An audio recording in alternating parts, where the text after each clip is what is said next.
አክብሮታይ ሰላምታችን በያላችሁበት ይድረስ የተወደዳችሁ የኢትዮ ፎረም ቤተሰቦች እነሆ የዕለቱን ዘገባዎቻችንን ከዚህ እንደሚከተለው ወደ እናንተ ማድረስ ጀመርን።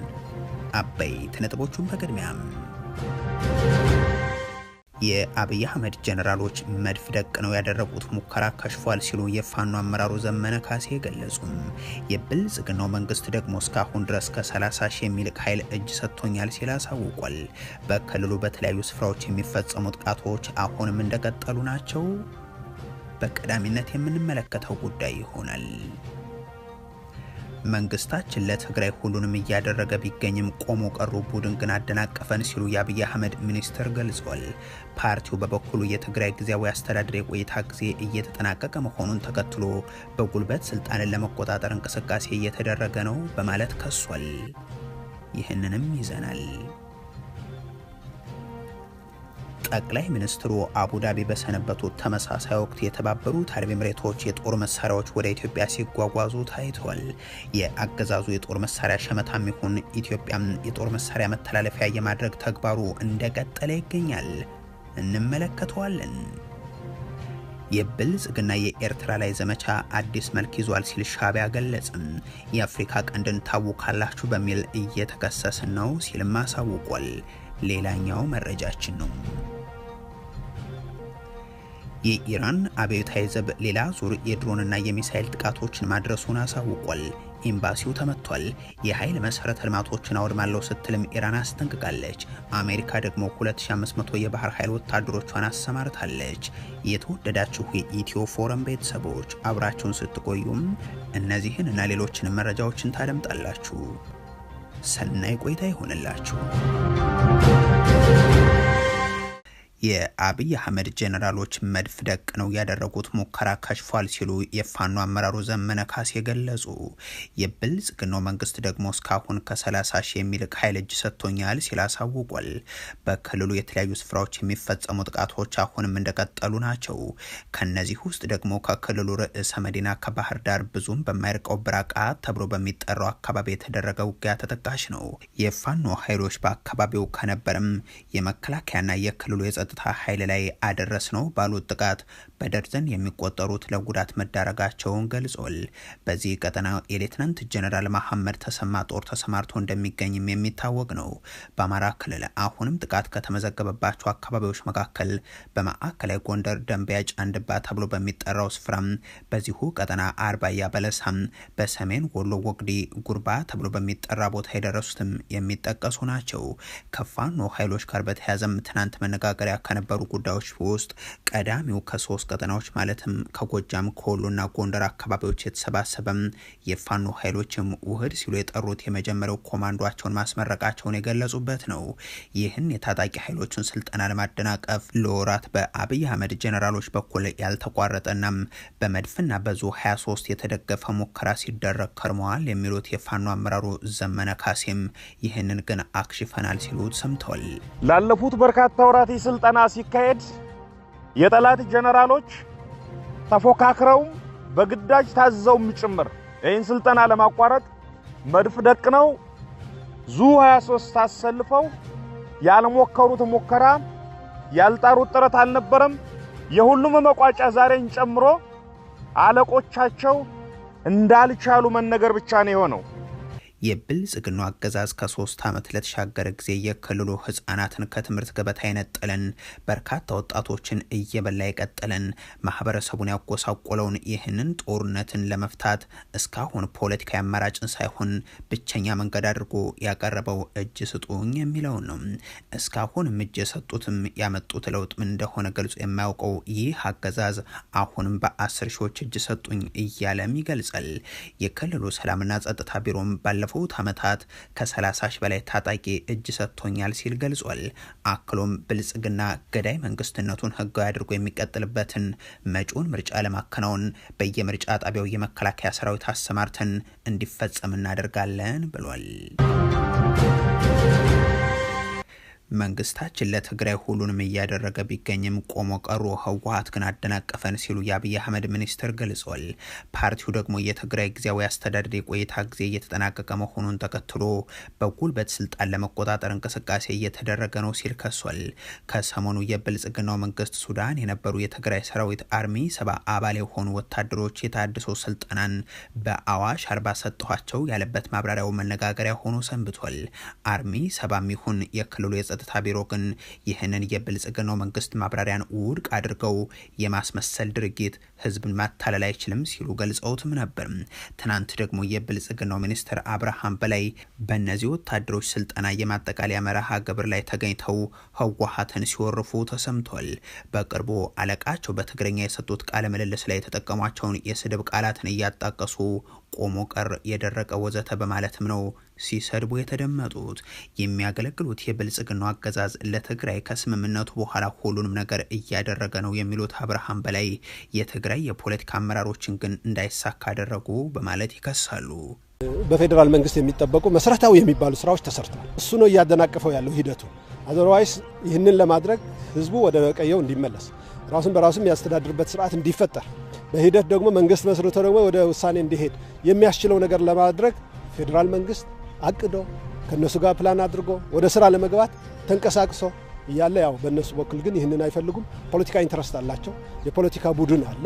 ፌደራል መንግስት በፕሪቶሪያ ስምምነት መሰረት የተቀመጡ አንቀጾችን በኮሚትመንት እየፈጸመ ያለ የቀረችውን ነገር ደግሞ በኮሚትመንት ለመፈጸም ከልክ በላይ እየሰራ ያለ የሚደግፈውና አብሮ መስራት ያለበት አካል እያደናቀፈው ስለሆነ ካልሆነ በስተቀር ያልሰራነው ስራ የለም፣ የተኛንበት ጊዜም የለም። እኒህ የአብይ አህመድ ሰው ስለ ተፈናቃዮችና ግዛቶች ጭምር የፌደራል መንግስቱ ሁሉንም አድርጓል ሲሉ ራሳቸው ግን ከ2 ዓመት በፊት የመከላከያ ሚኒስትር እያሉ የገቡትን ቃልና መሬት ላይ የተፈጸመውን የተመለከተ አካል ንግግር ወዲህ ተግባር ወዲያ ስለመሆኑ እንደማሳያ አድርጎ ማንሳት ይችላል። የአብይ አህመድ ሹም በወቅቱ የአሸንዳ በዓልን መነሻ አድርገው 5 ተግባራት በቅርቡ ተፈጻሚ ይሆናሉ ሲሉ ዘርዝረው ቃልም ገብተው ነበር። በአጭር ጊዜያት ውስጥ ተፈናቃዮች ወደ ቦታቸው እንዲመለሱ ይደረጋሉ፣ ነዋሪዎቹ በህግና በህገ መንግስቱ መሰረት መሪዎቻቸውን ይመርጣሉ ያሉበት ቃላቸው ቀዳሚው ነው። የተለየ የህዝብ ጥያቄ ካለም በህገ መንግስቱ መሰረት በህዝበ ውሳኔ ይፈታል። ጦርነቱን ተከትሎ የተመሰረተ የአካባቢው አስተዳደር ከመከላከያ ውጭ ያለ ታጣቂ ኃይልም ይፈርሳሉ የሚለው ቃላቸውም ይከተላል። እንዲህ ይሉ የነበሩ ሰው አሁን ደግሞ ያደናቀፈን ቆሞ ቀሩ ነው ይላሉ።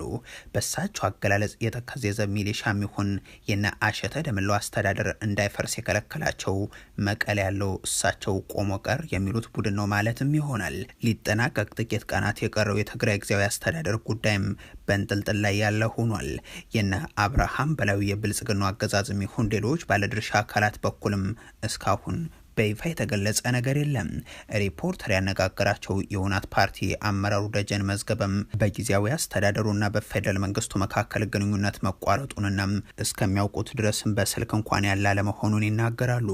የጄኔራል ታደሰ ወረዳ አስተዳደር የቆይታ ጊዜ ሊያበቃ መቃረቡን ተከትሎ በህወሓት በኩል አስተዳደሩን በጉልበት ለመቆጣጠር እንቅስቃሴ እየተደረገ ነው ሲልም ፓርቲው ይከሳል። በክልሉ ከሚንቀሳቀሱ የፖለቲካ ፓርቲዎች መካከል አንዱ የሆነው ሳልሳይ ወያነ አመራር ሸዊት ገብረ እግዚአብሔር በመቀለ መታሰራቸውን መዘገባችን የሚታወስ ነው። ጠቅላይ ሚኒስትሩ አቡዳቢ በሰነበቱ ተመሳሳይ ወቅት የተባበሩት አረብ ኤሚሬቶች የጦር መሳሪያዎች ወደ ኢትዮጵያ ሲጓጓዙ ታይቷል። የአገዛዙ የጦር መሳሪያ ሸመታም ይሁን ኢትዮጵያ የመሳሪያ መተላለፊያ የማድረግ ተግባርም እንደቀጠለ ነው። አብይ አህመድ የመካከለኛው ምስራቅ ጦርነት መጀመር ዋዜማም ወደ አዘርባይጃን ባኩ የተጓዙት ለጦር መሳሪያ ግዢ ጭምር ስለመሆኑ ሲነገር ሰንብቷል። በጦርነቱ መካከል ደግሞ የቆየ አስታጣቂያቸው የአቡዳቢው መንግስትን አጋርነታቸውን ለማሳየት በተባበሩት አረብ ኤሚሬቶች ተገኝተዋል። ይህ ጉዞ በተደረገ ተመሳሳይ ሰሞን ደግሞ የተባበሩት አረብ ኤሚሬቶች ወታደራዊ ተሽከርካሪዎች በኢትዮ ጅቡቲ የባቡር መስመር ጭምር ሲጓጓዙ ተስተውሏል። በደርዘን የሚቆጠሩ ካልዴስ ኤምሲኤቪ 20 ብረት ለበስ የጦር መሳሪያ ጫይ ተሽከርካሪዎች ናቸው ሲጓጓዙ የታዩት። እነዚህ በተባበሩት አረብ ኤሚሬቶች የሚመረቱት ወታደራዊ ተሽከርካሪዎች በቅርቡ የኮማንዶ ትርኢት በሚል በተዘጋጀ መርሃ ግብር ላይም ታይተው የነበረ ሲሆን በተደጋጋሚ እየተገዙ ወደ ኢትዮጵያ ሲገቡም ሰንብቷል። የዚህ ዙር የጦር መሳሪያ ምልልሱም በሱዳኑ ጦርነት እየተሳተፈ የሚገኘውና በጀነራል ሐሚቲ ለሚመራው አማጺ ኃይሉ ወይንስ ለራሱ ለብልጽግናው አገዛዝ የገቡ ናቸው የሚለው ግን መረጃውን ባሰራጩት የመከላከያ ጉዳዮች የመረጃ ባለቤቶች በኩል የተብራራ ነገር የለም። እንደ ወታደራዊ ማዕከል ያገለግል ዘንድ ያደረገውን የአሶሳ ኤርፖርትን ጨምሮም የብልጽግናው አገዛዝ በየብስና በአየር የጦር መሳሪያን ለሱዳኑ የእርስ በርስ ጦርነት ከተባበሩት አረብ ኤሚሬቶች በኩል እየተነሳም በኢትዮጵያ እንዲተላለፍ እያደረገ ስለመሆኑ ዓለም አቀፍ ሪፖርቶችም የጠቀሱት ጉዳይ ነው። በሰባት የብልጽግናው ዓመታት ጦርነት የሀገሪቱ ዋነኛ ፕሮጀክትም ሆኖ ቀጥሏል። ከፍተኛው የሀገሪቱ ጥሪት የፈሰሰውም ወራሪን ለመመከት በተከፈተ ጦርነት አይደለም፣ በራስ ዜጋ ላይ ለመዝመት እንጂ። ከተባበሩት አረብ ኤሚሬቶች እስከ ቦስኒያና ሄርዞጎቪና፣ ከቱርክ እስከ አዘርባይጃን፣ ከቻይና እስከ ሩሲያ ያሉ ሀገራት ደግሞ የጦር መሳሪያ የተሸመተባቸው ሀገራት ናቸው። የብልጽግናው ባለስልጣናትም መንገድም ግድብም ዘግተን ታጣቂ ኃይሎች ላይ 10 ቢሊዮን ዶላር በጅተን እንፋለማቸዋለን ሲሉ ዋነኛ ትኩረታቸው ጦርነት ስለመሆኑ በፓርላማ ጭምር የተናገሩት ነው። ኢትዮጵያ የጦርነቶች አውድማ፣ የእገታዎች ማዕከል፣ የግድያዎች መናኸሪያ በሆነችባቸው የብልጽግናው ያለፉት ዓመታት የሀገሪቱ ሰፊ ሀብትም በጦር መሳሪያ ግዢ ብቻ ሳይሆን በእነዚህ በሚገዙ መሳሪያዎች ድብደባ እየወደመ ቀጥሏል። የብልጽግና የኤርትራ ላይ ዘመቻ አዲስ መልክን ይዟል ሲል ሻዕቢያ ገለጸም። አፍሪካ ቀንድን ታውካላችሁ በሚል እየተከሰሰ ነው ሲልም አሳውቋል። የሻዕቢያና የብልጽግና እርስ በርስ መካሰስ እምብዛም እንግዳ ጉዳይ አይደለም። ከቅርብ ጊዜ ወዲህ በሁለቱ የጥፋት አጋር መሪዎች ደረጃ ወደሚሰጥ ምልልስ ከማደጉ በስተቀር ከሳምንታት በፊት ፕሬዚደንት ኢሳያስ አፈወርቂም አብይ አህመድና ስብስባቸውን የብልጽግና መሪዎችን በጥቅሉ ድሮን በዚህ መጣ፣ ድሮን አለ ወዘተ የሚሉ ፈሪ፣ ስስታም፣ ሰነፍና ለማይ በሚል መግለጻቸው የሚታወስ ነው። ከቀናት በፊት ደግሞ ጠቅላይ ሚኒስትር አብይ አህመድ እኔ ለሻዕቢያና ለኤርትራ ጦር ያለኝ መልእክት አላርፍ ያለች ከሳት ገባች እንዳትሆኑ ነው። ሻዕቢያን አሳምረን ስለምናውቀው ዳግም ህዝባችንን እንዲበድል እድል አንሰጠውም። ምናልባት ግን ከሞከረ ደግሞ የመጨረሻ ሙከራው ይሆናል ማለታቸውም አይዘነጋም። ከቀናት በፊት ከአድዋ ድል በዓል ጋርም በተያያዘም ይሁን በሌሎች በዓላት ላይ በተዘጋጁ መድረኮች ላይ አሰብ እንገባለን የሚሉ የተለመዱ ንግግሮችም ከወደ 4 ኪሎ መደመጣቸው ይታወቃል። ሻዕቢያ ግን ብልጽግና በኤርትራ ላይ የሚያካሄደው የውሸት ዘመቻም መልኩን ቀይሯል የሚል መግለጫ ይዞ ወጥቷል። ባለፉት 2 ዓመታት የታሪክና የኢኮኖሚ ተጠቃሚነት ጉዳዮችን እንደ መከራከሪያ በመጠቀም ዓለም አቀፍ ህግጋቶችን የጣሱ ጉዳዮችን ህጋዊ መልክ በመስጠት በሀገር ውስጥ ህዝቡን ለማታለል በዓለም አቀፍ ደረጃ ደግሞ ድጋፍ ለማግኘት ሲሞክር ቆይቷል በማለትም በቃል አቀባዩ በኩል ገልጿል። እነዚህ ዘዴዎች ተጽዕኖ ሊፈጥሩለት ሳይችሉ ሲቀሩ አሁን አዲስ ዘዴ መጥቷል ይላል ሻዕቢያ።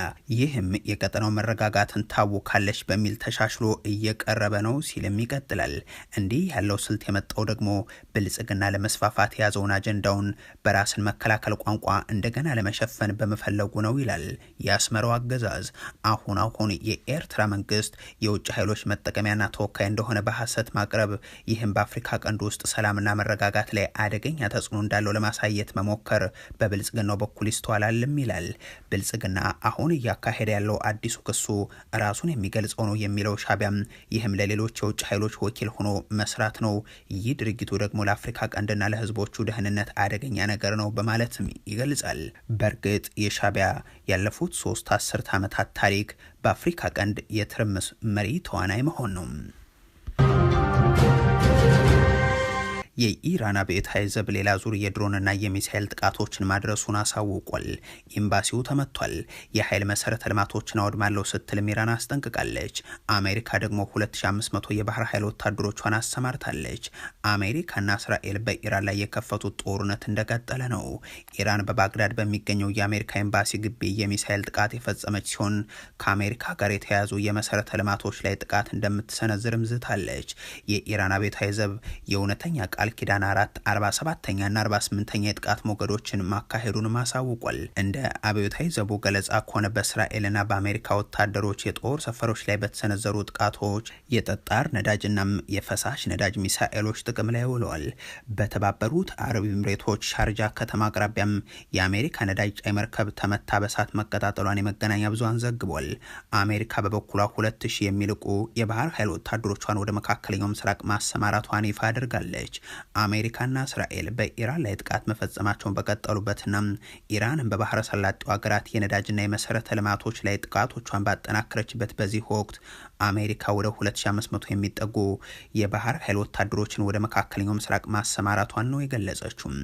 ፕሬዚደንት ዶናልድ ትራምፕ የሆርሙዝ የባህር ወሽመጥ ክፍት እንዲሆን ሌሎች ሀገራትም የጦር መርከቦችን እንዲልኩም ጠይቀዋል። ፕሬዚደንት ትራምፕ እንደጻፉት ቻይና፣ ፈረንሳይ፣ ጃፓን፣ ደቡብ ኮሪያ፣ ብሪታንያና ሌሎችም ሀገሮች እንደሚሳተፉ ተስፋ አደርጋለሁ ይላሉ። ባንድም ሆነ በሌላ መንገድ ግን የሆርሙዝ ወሽመጥ በቅርቡ ክፍት ይሆናል ሲሉም ይገልጻሉ። ይህ በእንዲህ እንዳለ በሳውዲ አረቢያ በሚገኝ አንድ ሰፈር ላይ በተፈጸመ ጥቃት የተመቱ የነዳጅ ማደያ አውሮፕላኖች ምንም ጉዳት አልደረሰባቸውም ሲሉም ተናግሯል። ትራምፕ 4 አውሮፕላኖች ወደ አገልግሎት መመለሳቸውንና 5ኛው ደግሞ በቅርቡ ወደ አየር እንደሚመለሱ ነው የሚገልጹት። ዶናልድ ትራምፕ ዎል ስትሪት ጆርናልን ጨምሮም በአሜሪካ የመገናኛ ብዙሃን ላይ ስለነዚህ አውሮፕላኖች የተዘገበውንም ተችቷል። ዘገባው የኢራን ጥቃት በፕሪንስ ሱልጣን አየር ማረፊያ ላይ የነበሩት 5 አውሮፕላኖች እንዳወደመ የሚገልጽ ነው። የአሜሪካው ፕሬዚደንት ዶናልድ ትራምፕ የአሜሪካ ማዕከላዊ እዝ ባካሄደው ከባድ የቦምብ ድብደባም ለኢራን የነዳጅ ህይወት መስመር በሆነችው ካርግ ደሴት ላይ ያለ እያንዳንዱን ወታደራዊ ኢላማ ሙሉ በሙሉ መደምሰሱን መግለጻቸው ይታወሳል።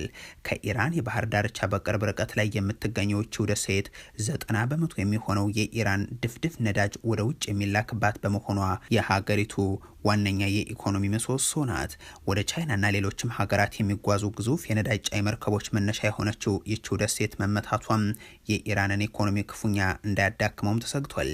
ይህ ጥቃት በተፈጸመ በጥቂት ሰዓታት በተባበሩት አረብ ኤምሬቶች በሚገኘውና ስልታዊ ጠቀሜታ ባለው የፉጃይራ ወደብ ላይ የድሮን ጥቃት ተሰንዝሯል። በወደቡ የአየር መከላከያ የተመታ ድሮን ስብርባሪ በነዳጅ ታንከሮች ላይ እሳት በማስነሳቱም አንድ የጆርዳን ዜጋ ተጎድቷል። ቢያንስ 2 ታንከሮችም ጉዳት ደርሶባቸዋል። የነዳጅ ጭነት ስራዎችም ለጊዜው ተቋርጠዋል።